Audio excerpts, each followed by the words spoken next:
I used to think that these were the guitars for me, my go-to workhorses for the rest of my career. But now, to be honest, they barely leave the guitar rack or are always hung up on the wall. Here's a little story as to why that is.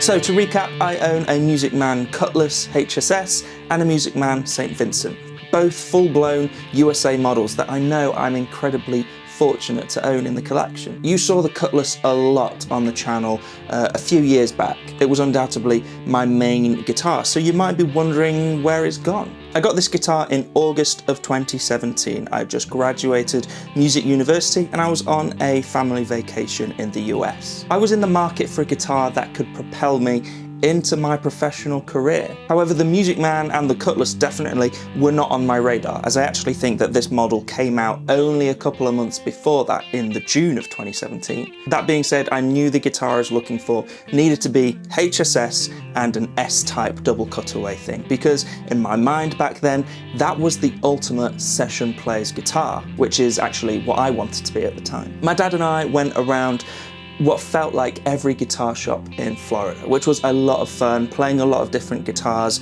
until we ended up in a Sam Ash in, I think it was Clearwater. And this guitar was there, and I instantly knew it was the one. I was immediately drawn to the craftsmanship, the smooth feeling neck, and the versatility of those HSS pickups. This was going to be the guitar that would make me a session guitar player. Now, it didn't quite work out like that, as that's not how the world works, but this is the guitar that I took into the professional world with me. A couple of years later, I bought my second musicman, the St Vincent, which was a much more emotionally fueled purchase. I was essentially chasing the one that got away. The one that got away being a St Vincent I had played 2 years earlier in the US while shopping for the Cutlass. That first St Vincent I played was when they still had solid rosewood necks, and in my memory, it's one of the most special guitars I've played. And truth be told, at the time, I probably preferred it to the Cutlass. However, it didn't fit my very strict criteria of HSS strap type. Hence that first St Vincent I played got away. But a couple of years later, the opportunity came up to buy a demo model from Strings and Things in the UK, and I jumped at it. I loved and still love the unique look of this guitar and the voice of the guitar, and I was hoping that it was going to unlock a new creative space within me.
So I guess the question at this point is, why did I stop playing them in the first place? They're two of the most expensive guitars that I own, so surely they should be the best and the ones that I'm reaching for the most. Well, with the Cutlass, for example, the stock pickups just ended up being a little bit too modern sounding for me. They were ceramic based, and I also didn't really love the buffer and built-in silent circuit that shipped originally with these guitars. As you can see, I ended up ripping out a lot of the electronics and basically starting again with more traditional pickups and wiring. In here at the moment we have a McNelly PAF style humbucker, and then again McNelly 60s style single coils, and they got me much closer to the sound that I wanted in my head. But by that point, to be honest, the YouTube channel was growing in success and more things were coming in, and my head was basically getting turned by other stuff that I was excited about. The St Vincent, on the other hand, is actually a little bit more of an embarrassing story to tell, and I think it comes down to the fact that I never gave this guitar enough time. I still to this day think it's the only guitar in my collection that's never been out of the house, that's never been played live. There was a period of time when I thought this guitar was going to be my faux baritone drop alternate tuned guitar, and it did sound great in lower tunings, but if I'm brutally honest with myself, I never play in alternate tunings, so I only play in standard tuning, so this guitar just never solidified itself into my rotation. Also, it's worth noting that I was evolving as a player. My ears were evolving and my rig was changing. I've been incredibly fortunate to try a lot of guitar gear and find the things that I do like and what necessarily maybe I don't like. And I found myself reaching for guitars especially that had quirks about them. It's weird to say, but I was almost looking for guitars with imperfections because I felt like that gave them character. And those imperfections became part of the appeal of certain guitars. Whereas the musicman guitars inherently don't have any imperfections. And it sounds really stupid to say that as a downside.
I honestly feel bad for letting these high-end guitars, these high-end instruments collect dust on the guitar rack, but in the same breath I don't want to sell them. They mean too much to me and I have stories and emotions attached to them, and above all they're actually incredible instruments. I also think that musicman genuinely is one of the coolest and greatest guitar companies in the world right now. So what's the plan with these two moving forward? Well, I think it's time to give these two another go. As I keep saying, as the theme I keep coming back to in this video is that I've evolved. The rig that I use has evolved. My playing has evolved. My use case has also changed. I'm not necessarily chasing that session player dream so much anymore. So it's time to approach these guitars a little differently and find that spark with them again. I'm going to spend some serious time setting them both up, this one especially in standard tuning. You know, it's worth noting that I've recently fallen in love even further with my PRS Silver Sky. And when you think about it, PRS and musicman are two guitar companies that share quite similar values. So on paper, I should love these two guitars.